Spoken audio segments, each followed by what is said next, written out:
Hey everyone, this is KennedyHawk from the MCM Fan Podcast team. We are back with another exciting episode of Deck of the Week. In this fourth installment, we are finally going to be playing a leadership deck, something we have waited a long time for.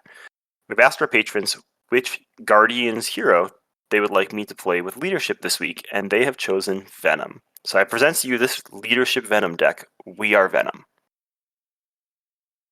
Now we're going to go through this deck, and I'm going to use the word we as much as possible and try to not use the word I, but we messed that up one time in this sentence already, so we'll see how far we can get within our 10 minutes. There's a lot of ways you can actually build a leadership deck, and that's something I wanted to cover right away. We've seen a lot of leadership, or not leadership, we've seen a lot of Justice Venom decks with all that confusion and the confusion locking he can do. We've seen a lot of Stun Venom decks. We've even seen a lot of Protection Venom decks because he has really awesome defense events. But we have not seen a ton of leadership decks, and it's not surprising. He doesn't have a ton of things in his hero kit that directly interface with leadership, but we are here to tell you today that you can still make an amazing leadership deck, and there are lots of different ways you can go with it. So next, we will walk through the ways that you could build a leadership Venom deck. One of Venom's events, Run and Gun, is a 3-of event. It does cost 3, but what it does is it readies Venom and each weapon upgrade you control. So with cards like Moxie and cards like Morale Boost, you can easily see a setup where you just stack Venom stats as high as you can, and then you ready him with Run and Gun and try to use those stat boosts over and over and over again.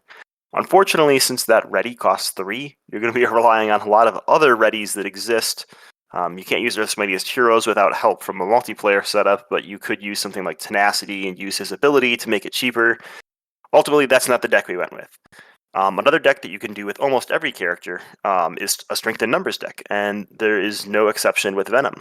With access to Nowhere and Triskelion, you can get to 5 allies pretty easily, 6 if you make the call with Stinger. You could strengthen numbers to make your hand to 10 to 11 as Venom, and just We Are Venom like crazy with all sorts of really good Venom cards and events. Again, we're not going to do that. Instead, we're going to work on a Guardians Tribal Leadership deck with Venom as the leader. And there's 2 reasons I think that this works well. One, there is a new card in Leadership that came out in the Star-Lord pack. It is called Laser Blaster. It is a 1-cost upgrade that has the tech and weapon trait. Attached to a Guardian ally, max 1 per ally. Attached ally gets +1 attack, and its attacks gain overkill. Well, this is pretty sweet. And we're going to see which Guardians allies that works with. It's very limiting because they need to be Guardians allies, but +1 attack and overkill is not something that I would sneeze at. Now, Venom has an event, Locked and Loaded. Search your deck for a weapon upgrade and add it to your hand, shuffle your deck. So this is a weapon upgrade you're going to want to play multiple times, because as you expend that ally, you're going to put new allies onto the board, and we are going to want to go searching for that Laser Blaster so you can play it again and again and again and again. On top of that, Flash Thompson, the alter ego of Venom, has an ability that will let you search for weapons, not search for weapons, but discard cards from your deck looking for weapons at the beginning of the game. And we're going to use this also, we're going to use Laser Blaster to seed our deck with a few extra weapons. Because with Venom set up himself, he's only got 3 weapons in his deck. You could discard a lot of cards before you get to one of those weapons. So now we're having 6 weapons in our deck, which gives us a much better chance of finding our Laser Blasters or multi-gun or Venom's pistols. So let's go through the Venom deck. We are going to walk you through it by card type, and then we'll talk about some of the combos, the game finisher, and some of the rather interesting plays you can do with this We Are Venom deck. Alright, so we thought long and hard about what basic allies to include in this deck, because most of the Guardians allies are actually basic allies. Right now we only have 1 Guardians ally that is leadership, and that's one of the unfortunate things about Star-Lord's ability to give everyone the Guardians trait, is we got Adam Warlock and Beta Ray Bill without the Guardians trait, which makes me very sad for this deck I'm building with Flash. So I looked through all those basic Guardians allies, and I decided which ones I should include. I definitely wanted Rocket and Groot, because they're really good allies, and there's quality for the cost investment. I also looked at Drax and Gamora, and those allies seem pretty top tier, so I included them in there. And then I got to Star-Lord, and I said, well, why not? We are Venom, we are not Groot. This isn't the end of the Guardians movie. We are Venom, and we're going to include all the Guardians we can. So Star-Lord is an interesting thing. He is a 2-attack, 2-thwart ally with 3 health and 2 cost. That all sounds great. His attacks gain ranged. Not essential, but also sounds cool. Forced response. After Star-Lord enters play under your control, deal yourself one face-down encounter card. Bad. I don't like that at all. I don't think that makes him worth his cost, but since we're going for Guardians Tribal with some of the other cards we're including, we're going to put him in our deck in case we need to play him in a pinch. Whenever we have a choice of which ally to play, Star-Lord is not going to be that choice, unless he's the only ally in our hand or only ally in our discard pile. So we'll make do with Star-Lord for now. If you really wanted to swap something out, you could put Yondu in there. We are going to be running something that might make you not want to play Yondu, and he costs 4, so that's kind of a bummer as well. But ultimately, I understand. All right, for our 6th ally, we did include Nick Fury in our deck. Yes, he is not Guardian traded, but he is very, very strong as a card, and he's going to help us cycle through our deck looking for our combos faster. Next, we are going to go through our events. So we have 2 copies of Behind Enemy Lines, 2 copies of Grasping Tendrils, and 2 copies of Savage Attack. These are the 3 Venom events that they each cost 2, and they each have a different resource type. So Behind Enemy Lines is remove 3 threat from a scheme.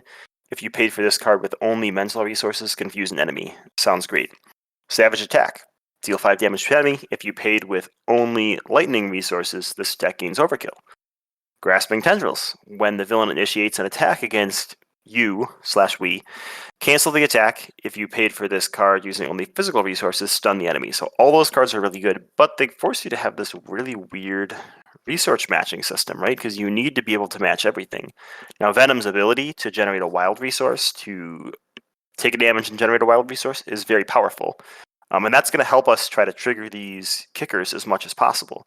It's also really helpful for leadership in general. I should have mentioned this earlier, but it's probably clearly evident to a lot of people that leadership is a very, very, very strong aspect. And that's because allies are a very, very, very strong card type. So even though Venom doesn't have any inherent synergy with allies within his kit, the fact that in hero form he can generate a resource once per phase and reduce the cost of an ally in hero form, he's basically taking Captain America's alter ego ability and slapping it onto his hero form. And we already know how good that ability is.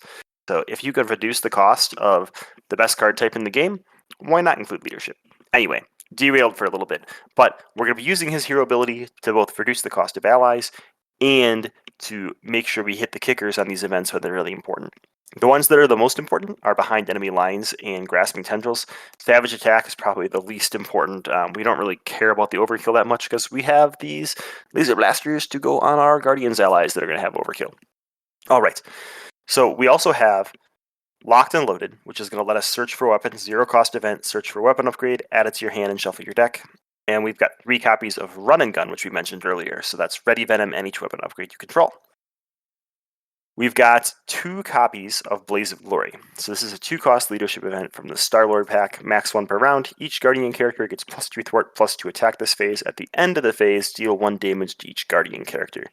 Now, unlike Star-Lord, we can't flip down and avoid all of that damage, but I still think it's worthwhile, right? If you can get a Gamora out there who has 2 base attack, and you can throw a laser blaster on her so she's up to 3 attack, when you play Blaze of Glory and use like that for her final swing, she can swing for 5 with overkill. Who cares if she takes the extra damage at that point? She's done her job, right? A 3-cost thing that has done 2 things and then swung for 5 is like an uppercut with 2 extra activations. That sounds pretty good because uppercut we know is subpar, but all that other stuff is super par. So Blaze of Glory, it's going to be interesting how we use it, and we'll talk about that in a little bit. We've got 2 copies of Make the Call because I think that one of the cool things you can do with Flash is you're discarding all those cards at the beginning of the game, and you're putting a lot of things into your discard pile. Well, if you end up with a Make the Call in your hand or in your mulligan, guess what? You now get to pick whatever the best ally is for your situation, depending on what minion Claw brought out or whatnot. You can grab the ally that is the best for the job. So I like having to make the call. I'd really like to have 3 make the calls, but there's only 2 for now, and we'll talk about why in a little bit. For resources, I have Energy Genius Strength and 2 copies of the Power in All of Us. So the reason we're including the Power of All of Us is we've got 6 basic allies in this deck. We don't even have leadership allies. So you know you're going to have constant targets for that Power of All of Us. This means we have 5 cards here that can play a 2-cost ally. So that is Star-Lord for free with Venom's ability, you could play Rocket, Groot, Gamora, or Drax for free with one of those double resource cards. That's really, really, really good. So we've got the power in all of us in there. They're also there to combine with some other cards we have in our deck. So under supports, we have a copy of Helicarrier. So this deck originally started by having the enhanced resources in there. It had one copy of each enhanced resource, thinking I could use the power of all of us to play those cards. It thinned my deck, and between Venom's upgrade and those enhanced resources, I'd be able to trigger whatever event he plays. I've come to realize that if you reduce the cost of that event with Helicarrier, and then use Venom's ability, you're also paying with only that resource type, so you can just only have to match with one resource type. Now there's a bit of a problem, right? Helicarrier is an action, so you can't use that action during the villain phase to reduce the cost of Grasping Tendrils. So you are going to want to be able to make sure you have a lot of physical resources. Luckily, those laser blasters we've included in our deck are all physical resources. The power of all of us are wild, so we can use those as physicals. So we've got quite a few physicals in our deck, along with Blaze of Glory. Like a lot of the cards that are going to stay in our deck and keep cycling will help us trigger Grasping Tendrils. All right, so we've got Helicarrier. We've obviously got Project Rebirth from Venom's kit. We've got one copy of Nowhere, and this is a card that I'm not convinced on, and one copy of Triskelion. But either way, that would let us get up to 5 allies. Once we have 5 allies, we'll be Blaze of Glory then. Obviously, hopefully it's the 5 Guardians allies. Blaze of Glory becomes deal 10 extra damage, and you probably win the game that turn. We've got one copy of Team Training, and then 3 copies of Target Practice. Target Practice has become my sleeper, favorite leadership card in the Guardian cycle. It's very limiting, because it's when an ally with a weapon attachment upgrade makes an attack, discard Target Practice, that ally gets +2 for that attack. The only allies that can have weapon upgrades right now are Guardians allies, and that's with the Laser Blaster. So that's very limiting, but it's a 0-cost thing, so you just throw it on the board, and it's a support. So it sits there the whole game until the right time to be used. So we can wait until we have an ally out with a weapon, and you can use 3 of these on one attack. So you could make Drax over here, who's a 3-1, might have a Laser Blaster, so he's a 4-1. You might have 3 Target Practices in play, so he's a 10-1, and you might Blaze of Glory him, so now Drax is swinging for a casual 12 damage, and the only thing you needed that turn to get that was Blaze of Glory. Everything else is something you could have played on a previous turn, so that's really cool. Anyway, Target Practice, really, really good. So I talked about being iffy on Nowhere, and here's the reason why. So Nowhere reads, cost 2, so works with Power of All of Us again. Play only if your identity has the Guardian trait. Increase your ally limit by 1. Response: after a player plays a Guardian ally, exhaust Nowhere. That player draws a card. So here's the problem. It's after a player plays an ally. So Make the Call does not play an ally, it puts an ally into play. So you're not going to be able to trigger Nowhere when you make the call into your basic allies, which is a bit of a bummer. So if I was going to change something there, if you want to go up to 3 Make the Calls, that means you're going to be making the call a lot more often. Just drop your Nowhere. You still might want to keep it because it's worth it just for when you hardcast those allies from hand. But ultimately, it's really just there for the +1 ally limit, so you can get to 5 wide and use your Blaze of Glory. Alright, for upgrades, we've got our 3 Laser Blasters, which we've talked to death about. 1-cost upgrade, attached to a Guardian ally, max 1 per ally. Attached ally gets +1 attack, and its attacks gain overkill. Multi-gun, Spider Sense, and 2 copies of Venom's Pistol. So, your goal here, if you wish to accept it, is to get your 5 Guardians allies out, the 5 Guardians from the original Guardians of the Galaxy movie. So we're looking at Star-Lord, we're looking at Rocket and Groot, Gamora and Drax. You want to get all of them on play and put a Laser Blaster on each one. So this is all going to happen ahead of time. You're also going to get 3 copies of Target Practice onto the board. If you do that, your base attack, so we're going to put our Laser Blasters on, who do they make the most sense on? Let's put them on Gamora, let's put them on Star-Lord and Groot, and we'll talk about why in a little bit. But if you do that, you've got 3, 6, 9, we'll count Rocket as 3 and assume you're attacking an Ultron drone. 12, 15 attack, just base attack with your characters with their Laser Blasters. On top of that, if you have 2 copies or 3 copies of Target Practice, you're up to 21 attack between those allies. And if you play Blaze of Glory, you're up to 31 attack with those allies. That's insane-o. plus you have your Venom activations. And the only thing you've had to play that turn is Blaze of Glory. Now, the problem with this is you have to get those Guardians characters out there and leave them out there. So you're going to be defending a lot with Venom. You're going to be using Grasping Tendrils every time it comes up. And you're going to be making the call to keep making sure you have those allies out there and they have their weapons upgrades out there at the right time. So in an ideal scenario, you get all those Guardians out and you swing for face. But you don't need to have all of them out. I think Blaze of Glory, even if you only have 3 allies out, is worth it. So don't feel like you have to get everything on the board and set up this combo. Use Blaze of Glory whenever you think it makes sense. Even with Venom, right? If you have your 2 Venom pistols out, and let's say you want to remove some threat, you can exhaust your Venom pistols, right? And get Venom up to 3 thwart. If you've Blazed of Glory, you can be up to 5 base thwart on your basic hero activation. That's really, really good. So we're going to take advantage of that as well whenever we need to. So the key here with Blaze of Glory, right, is you can't flip down and remove Guardians from these characters like you can with Star-Lord or from other types of allies. So what you're going to have to do is get your allies down to 1 health, which is really risky with things like concussive blasters and other stuff out there. But it can still be super fun. That way you're ignoring the negative part of Blaze of Glory, but at the same time you're still able to enjoy the benefits of the +2/+2.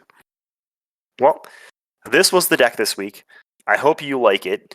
It's a little bit more cheeky than the typical decks we go through. It's not your normal strength and numbers, just draw a bunch of cards deck. It's not your normal stat boosting, use Venom deck. It's trying to lean super hard into the Guardians of the Galaxy theme, and it's trying to really take advantage of Venom's ability to pull out laser blasters. And it's also really trying to take advantage of some of the newer cards in the cycle, like Target Practice and Blaze of Glory. So, hope you check this out. I hope you check out Venom with all the aspects, but you especially take some time to appreciate, even though his kit doesn't seem like it synergizes with leadership, to play him with my favorite aspect, the blue one. That's it for this week's Deck of the Week.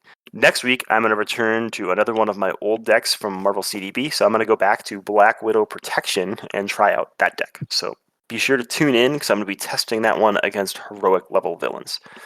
Thanks for tuning in and have a great night.